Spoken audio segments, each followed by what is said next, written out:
উলানটাও বেশ বড় হবে, উলানটা অনেক ঢিলা, এই যে অনেক ঢিলা, এটা হলো একটা লক্ষণ যে ঢিলা। বানগুলা একদম মানে খাড়া খাড়া লম্বা বোঝা যাচ্ছে যে যেগুলা।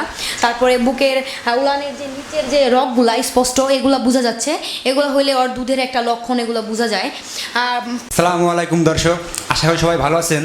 দর্শক, আজ আমি হাজির হয়েছি মানিকগঞ্জ জেলা সাটুরিয়া থানার ইতিয়াপুর বাসায়। দর্শক, আপনারা দেখতে পাচ্ছেন আমার সামনে একটি গরু আছে। এই গাভীটির কত কেজি দুধ দেয় এবং গাভীটি কীভাবে লালন পালন করে ইতিয়াপুর কাছে বিস্তারিত জানাবো, এবং কোন জাতের গাভী ভালো সবই আপনারা জানতে পারবেন আমাদের এই ভিডিওর সাথে। অবশ্যই আপনার সাথে থাকেন, পুরো ভিডিওটি দেখুন, তাহলে অবশ্যই বুঝতে পারবেন কেমন জাতের গাভী পুষলে লাভবান হওয়া যায়। ইতিয়াপু আপনাদের বলে দেবে, কারণ সে নিজে একজন ডাক্তার। আসসালামু আলাইকুম ইতিয়াপু। ওয়ালাইকুম আসসালাম ভাই। ভালো আছেন আপু? জি ভাই, আলহামদুলিল্লাহ। আচ্ছা আপু, দর্শক আমাদের অনেকে কমেন্ট করছে যে একটা গাভী পালনের মানে কী বিস্তারিত মানে সব জানতে চাচ্ছিল, এই জন্য একটু বললে মানে ভালো হয়। জি ভাই, হয়তো অনেকে আমাকে চিনেন, আমি পরিচিত একটা মুখ। তো এর আগে আমার ভাগ্যরাজ ছিল, ওর সাবজেক্ট এখন বাদ। অনেকে আমাকে জিজ্ঞেস করছিল যে গাভী পালার কেমন লাভ আর ষাঁড় গরু পালার কেমন লাভ, খামারে কোনটা পারলে বেশি ভালো হয়। তো তাদেরকে আমি বলছিলাম ষাঁড় প্লাস গাভী দুটোটাই থাকতে হবে। কেননা যেমন এই যে আমার একটা গাভী, আমি আমার গাভীর থেকে 25 লিটার করে দুধ পাইছি। প্রতিদিন 25 লিটার দুধ পান? প্রতিদিন পাইছি। ওর জাতটা হলো হলিস্টিন ফ্রিজিয়ান জাতের গরু। তো অনেকেই আমাকে ফোন দিয়েছেন যে আপু আমি এরকম গাভী কিনলে ওর কী বৈশিষ্ট্য থাকতে হবে। তো আমাকে ফোন দেওয়ার পর আমি ওদেরকে বলছে যে না আপু, আপনার কথার সাথে তো আমাদের মিলতেছে না, এটা তো আমার অন্য জাতের হয়ে গেছে, তো এরকম দুধ হয় না গাভীর। তো আমি বললাম যে অনেকে আমাকে ফোন দেয় অনেক দূর দূরান্ত থেকে যে আপু আপনার সাজেশন মতো আমি কিছু করতে চাই, সবাইকে তো আর ফোনে বলা সম্ভব না, তাই আজকে আমি এই ভিডিওর মাধ্যমে সবাইকে দেখাতে চাচ্ছি। যেমন এই যে আমার একটা গাভী হলিস্টিন ফ্রিজিয়ান জাতের গাভী, এই গাভীটার যেমন একটা গাভীর বৈশিষ্ট্য থাকা দরকার, ওর চামড়া থাকবে ঢিলে ঢোলা, এই যে আপনারা দেখতে পাচ্ছেন চামড়া একদম ঢিলে ঢোলা, একদম চামড়া পাতলা, ওর লুমগুলা একদম চিকন, আর একটা গাভীর এরকম থাকা দরকার। আর বুকের হাড় স্পষ্ট বোঝা যাচ্ছে। সামনের যে গলা একদম ধারালো, মানে ধারালো যে চাকু যেরকম বলে ওরকম চিকন, আর পাছা হইলেও মানে মোটা, কোমরের ছাইড থাকবে মোটা। জি, সামনের ধাপ থাকবে চিকন, পাছা থাকবে মোটা, আর চেহারা সুলভ থাকবে। দেখেন আপনারা দেখতে পাচ্ছেন অনেক সুন্দর একটা গাভী, চেহারা থাকবে একদম চেহারার মতো সুলভ, দেখলে পছন্দ হবে যে না গাভীটা অনেকটা সুন্দর। তারপর আপনার যেমন আছে এই যে উলানে যে রগগুলা, এই যে রগগুলা স্পষ্ট বোঝা যাচ্ছে, রগের এটা অনেক মোটা, দেখতে পাচ্ছেন রগগুলো সব মোটা এবং স্পষ্ট বোঝা যাচ্ছে, এগুলো রগ। জি আপনারা দেখতে পাচ্ছেন। জি, এই যে গাভীর এরকম থাকবে, স্পষ্ট রগ বোঝা যাবে, গলা চিকন থাকবে, চামড়া মোটা থাকবে, শিংয়ের বৈশিষ্ট্য অনেক সুন্দর থাকবে, তার কানগুলো খাড়া খাড়া থাকবে। মানে এরকম যে লক্ষণগুলা যে গাভীগুলো এরকম হয়, ইনশাল্লাহ এরকম গাভী যদি আমরা কিনি, বাজার থেকে কিনি, আমরা অনেক ভালো কিনতে পারবো। অনেক প্রতারণা হচ্ছে যে গাভী কিনছে মানে বইলা দিচ্ছে তারা দুধ হবে, কিন্তু বাসায় এসে কোনো দুধ পাচ্ছে না। অনেকে মনে করেন এরকম হাটেতে বিক্রি করে, মনে করেন কিনতে যাচ্ছে, মনে করেন পুলান অনেক বড়, কিন্তু মনে করেন গাভীতে দুধ হচ্ছে না। মানে এগুলো বিস্তারিত মানুষ কীভাবে বুঝবে যে এই গাভীটা দুধ হবে, কী করে? জি, অনেকে আছে, যেমন অনেকটা হাট আছে, সে হাটে অনেক মানে শুধু গাভী বিক্রি হয়, সেই হাটে থেকে গাভী কিনলে আপনারা একটু সতর্ক থাকবেন।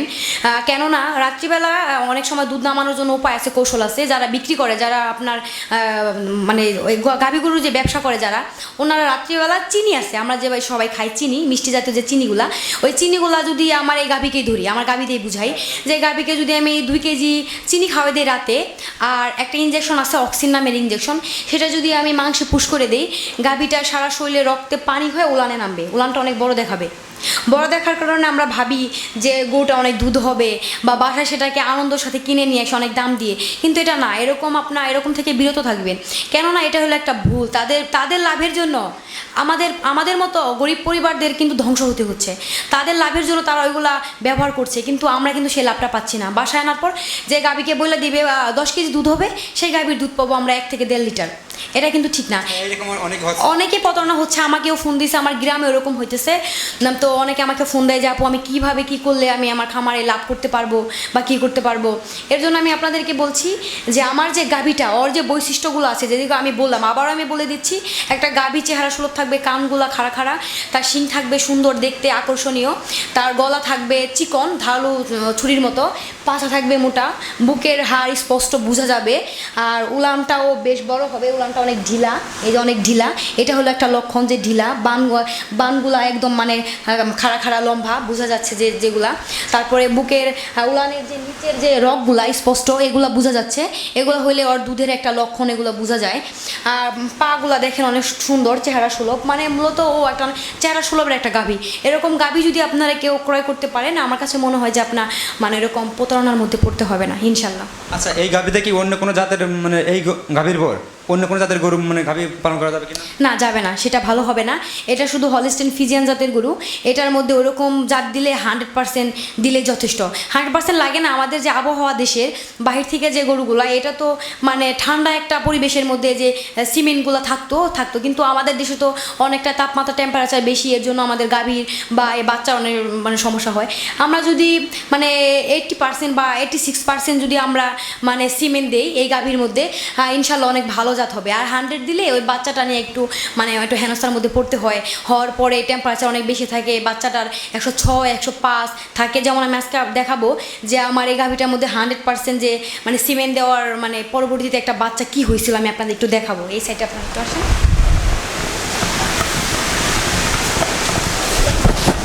আমার এই গাভীটার বাচ্চা হইলো এইটা, এই গাভীর বাচ্চা হলো এটাকে 100% একটা সিমেন্ট দেওয়া মানে এটার দেওয়া হয়েছিল। তো যখন এই গাভীটা বাচ্চা প্রসব করলো, তারপরে এই মানে বাচ্চাটার একটা সমস্যাই ছিল জ্বর, 105-106 জ্বর, এর মাঝে আর কমে না।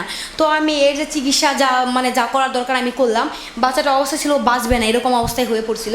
কারণ ও বাহিরের জাতের একটা গরু, বাংলাদেশের সাথে ওর কোনো সেট খায় নাই।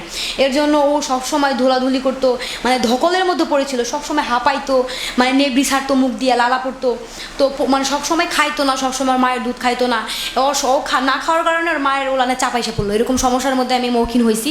তো এর জন্য আমরা 100% ভালো একটা গাভীর মধ্যে 100% না দেওয়াটাই বেটার। 86% দিলে আমাদের যথেষ্ট। তো এই গাভীটা মানে মানে ঢলাঢলি করতো, মানে এরকম অনেক সমস্যার মধ্যে আমি পড়ছিলাম। তো যাই হোক, ওকে অনেক ঠান্ডা আমরা সবসময় ভিজায় রাখতাম, ছোটো বাচ্চাটাও ওকে ভিজায় রাখতাম। ওষুধ আছে সেটা আমরা খাওয়াই ওকে কন্ট্রোল কইরা। এখন গাভীটার মানে বয়স 2 মাস। কে বলবে ওকে দেখা যে 2 মাস, এ কিন্তু হ্যাঁ দেখে মনে হয় যে অনেকই কিন্তু অনেক ভালো জাতেরই। তো আশা আছে যে ওর মার থেকে ওর আরও বেশি হবে। ওর মার যে জাত যে ভালো 100, ওর থেকে ওরই বেশি হবে, কারণ ও 100% পুরো। আচ্ছা, একটা গাভী কত পার্সেন্ট তাপমাত্রা থাকলে সুস্থতা মানে সুস্থ থাকবে? একটা গাভীর তাপমাত্রা 102 স্বাভাবিক, 101 হইলেও সমস্যা নেই, কিন্তু 102 পরিমাণ একটা গাভীর স্বাভাবিক তাপমাত্রা।